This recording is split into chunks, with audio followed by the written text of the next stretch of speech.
Melusina.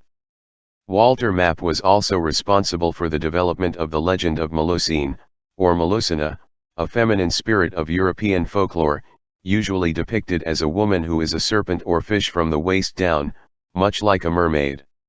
She is popularly known from her depiction of the logo of Starbucks. Melusina is the supposed ancestress of the famous House of Lusignan, who originated in Poitou, near Lusignan in western France, in the early 10th century. By the end of the 11th century, the family had risen to become the most prominent petty lords in the region from their castle at Lusignan. At various times, the House of Lusignan ruled several principalities in Europe and the Holy Land, including the kingdoms of Jerusalem, Cyprus, and Armenia. It also had great influence in England and France. Poitiers, the ancient capital of the province of Poitou, was also the location of Eleanor of Aquitaine's court. In fact, some critics maintain that Eleanor was the inspiration for Melusine of Jean d'Arras.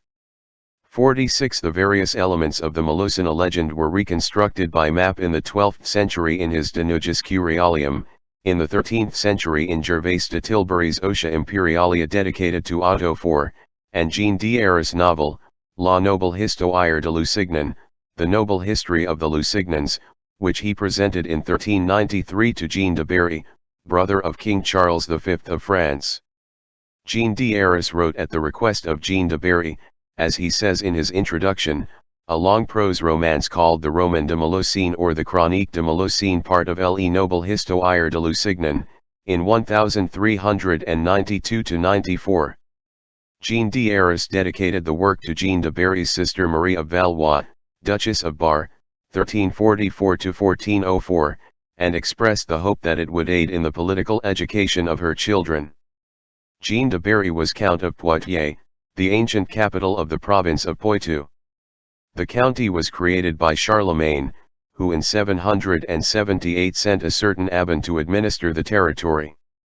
Under the Carolingian period, two Frankish families contested the title, that of the Guilhelmides, who were defeated by the Ramnulfides in 902. The new dynasty became the famous House of Poitiers, of which Eleanor of Aquitaine was the ultimate heir. Jean de Berry is often seen as the first great Western art collector, and was also described by some historians as a homosexual.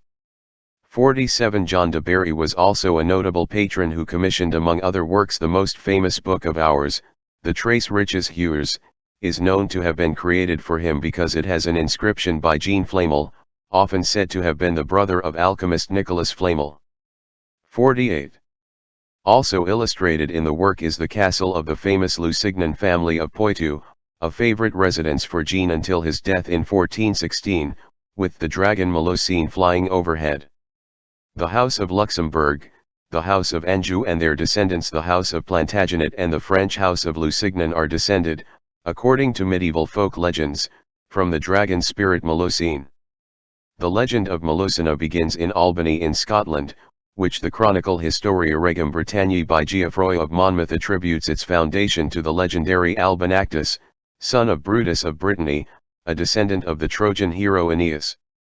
According to the legend, King Aeneas of Albany, hunted in the forest and met a beautiful young fairy named Persine, Persian, by a fountain. At his wish to take her as his wife, she accepted, asking him to swear never to try to look upon her during her sleep. Persine married Aeneas and they had 3 daughters, all as beautiful as their mother. The eldest was called Melusine, the second Melior and the last Palestine. Madaquas, son of Aeneas by another marriage, jealous of his stepmother's happiness, pushed his father into the room where Persine bathed her daughters. Persine went into exile with her 3 daughters to the south, on the magical island of Avalon. In resentment for their misery, Melusine urged her sisters to lock their father in the mysterious Northumberland mountain, called Brumblerio, from where he would never leave again. Their mother was very angry and condemned the daughters to various fates. Melior was sentenced to keep a marvelous hawk in a castle in Armenia. Palestine was locked up with a leprechaun in Mount Canago and had to keep her father's treasure until a brave knight delivered her. Melusine would become a snake from the waist down every Saturday. Bettina Knapp, among others, suggest that Melusine's transformations on Saturdays evokes the Sabbath of the witch, as well as the Jewish Sabbath. Knapp links Melusine's bath to the mikveh, an ancient Jewish monthly cleansing ritual for women. 49 Vincenzini, in his in-depth exploration of the significance of Saturday to her story, believes it be associated with the planet Saturn. 50.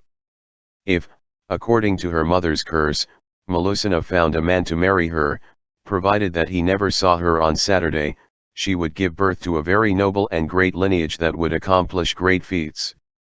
But if she ever separated from her husband, she would return, endlessly, to the torment of before. One day, Raymond of Lusignan, nephew of Aymar, Count of Poitiers, and son of the Count of Forez, came across Melusine in the woods. He had just killed his uncle in a hunting accident and was distraught. Melusine helped him and he later returned to seek her.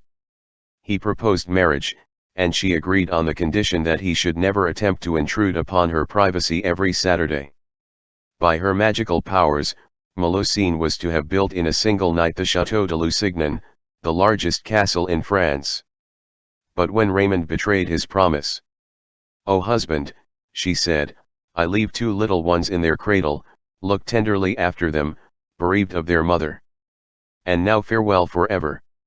Yet know that thou, and those who succeed thee, shall see me hover over this fair castle of Lusignan, whenever a new lord is to come." She transformed herself into a dragon, and departed with a scream and was never seen again.